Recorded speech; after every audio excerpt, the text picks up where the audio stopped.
Hello, everyone, and today we're looking at Hotline Miami. Oh, I love this game, and I apologize that I'm reviewing it now. I actually played this years ago, but I realized I don't think I ever actually reviewed this game, and that is such a shame because it is fantastic.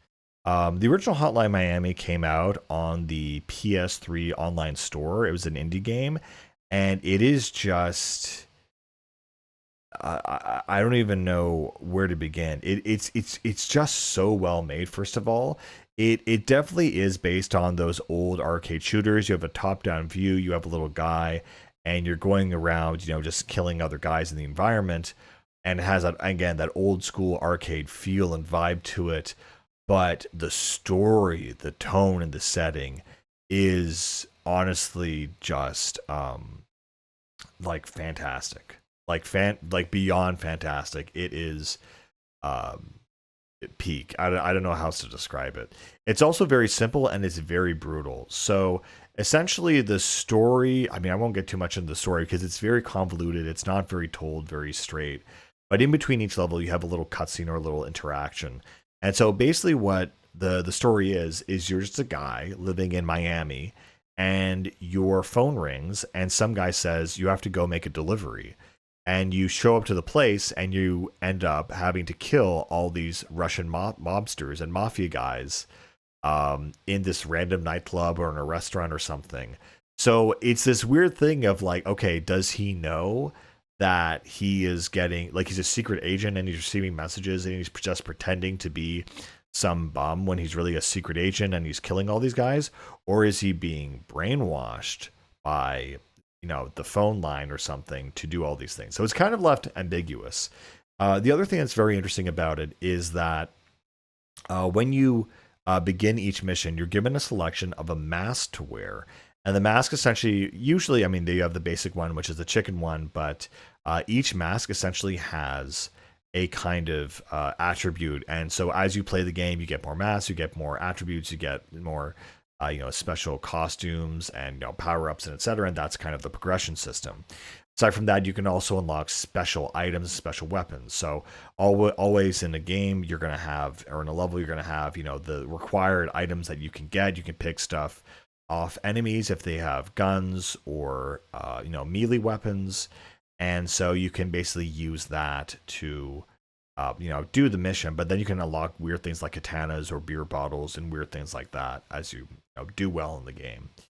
Of course, there's a lot of mechanics, and again, when to actually play this game, it is a completely unique experience because like you die super super quickly, and the other thing about it too is that, well, I think the best part of this game is the respawn. It's not like game over, you lost. No, you immediately respawn like in less than a second. Like you just immediately are able to come back and begin fighting again. It's really really nice how lightning fast this game is. But then again, you will die in like one hit from anything. It's one of those games. So you are kind of forewarned that it is difficult. It is not easy, and you definitely need to be on your toes. And you will retry and die a lot. It's very hard to not die in this game. So it's definitely hard if you want to be perfect. If you just want to pass it, then it's fine. But there are some levels that took me forever. Now I feel I need to talk about the actual tone of the game and the presentation.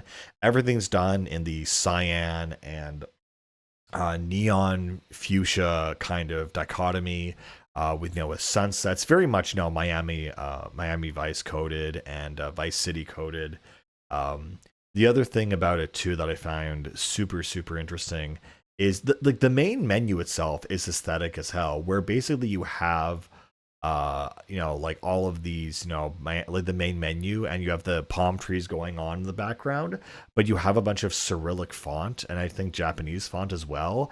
And the soundtrack in this game is absolutely legendary by a bunch of different artists, but mostly Moon, I believe he's called, and a bunch of different people. And it just sets the tone of this game that is just literally unlike anything else. Even a decade after its release, there is nothing like this game in this tone. It's dirty, it's grungy, but it's also mythological in a certain sense where you're talking to these caricatures that are they're wearing the animal masks as well, but they represent possibly different elements of your psyche or different, gods or elements of nature.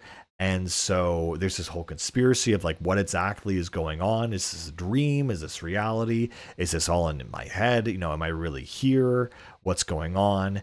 And it has this tone of just being like a mob mafia movie and then also being supernatural and psychological at the same time. It's a very cool vibe and I really love it. And with the lightning fast, combat action, it's really cool. Now that I think about it and I look at this game, this reminds me of like if someone just took a really modded version of Grand Theft Auto 2, like the old school top down style. It very much reminds me of that. Now that I think about it, I never actually thought about it before, but it's very much the same kind of style, but in a more modernized version, which I find very, very interesting. But yeah, there are so many weapons in this game: submachine guns, pistols, rocket launchers. I'm not sure about that actually. Submachine guns, rifles, etc. Some of the main mechanics and strategies are that if you use melee weapons, you can essentially, take out enemies silently. Once they hear a window break or a shotgun go off, then they all rush you, and then you're pretty much dead. So there's a lot of emphasis on melee combat. That's kind of like what you have to do once they come running. Sometimes there's a strat where you'll fire a shot or someone will break, and you just stay by the door and you just keep firing to the door if you have a lot of ammunition, which you usually don't. And you always have to constantly be picking up new weapons, new inventory. There's also a whole mechanic with windows, which took me a long time, which is that they can see you through the windows, certain areas, and they can shoot you off screen, and you'll just die. It feels really unfair when you start, and you really need to get a hang of it, basically. And there's also just getting the timing right of you in the melee window, because if you miss one melee attack, they're gonna kill you, and it's gonna be over. So it's really it's punishing, it's brutal, but it's very, very fun. Um, it's also very gory. There's lots of blood from the characters. The scenes are told through this kind of pixel art style, like with lots of features, kind of like not exactly 8-bit, more 16-bit kind of faces, essentially. Of course, the other thing is that if you down an enemy, you can knock them out, and press X to basically cave their head in. And I'm trying to remember. Also, if you lose a weapon, you can punch. The main kind of strat is that you can have a gun, you fire a little bit, and then you throw it, and it'll knock out an enemy. And if they're knocked out, then you will be able to essentially what do you call? You'll be able to, KO them while they're on the ground, but they will get back up. And again, there's baseball bats, katanas, a whole slew of weapons. So yeah, this is the most lightning fast fire gameplay I've ever played. It is absolutely spectacular. The story, I wish the story had a more kind of concise ending. But as far as I understand it, essentially what happens is like, yeah, you were just brainwashed by the telephone company to carry out these murders against this Russian mafia. Like that's pretty much all it boils down to.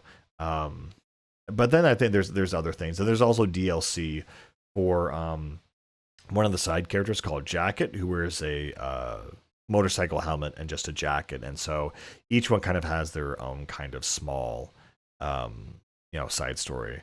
But yeah, the OST and the soundscape for this game are just incredibly when you're in, it's incredibly disturbing and surreal when you're in the story modes, but when you're in the mission, it is the most hardcore hype beats imaginable. It combines kind of techno and disco and kind of more of a dark sound font to give it a really intense, fun vibe.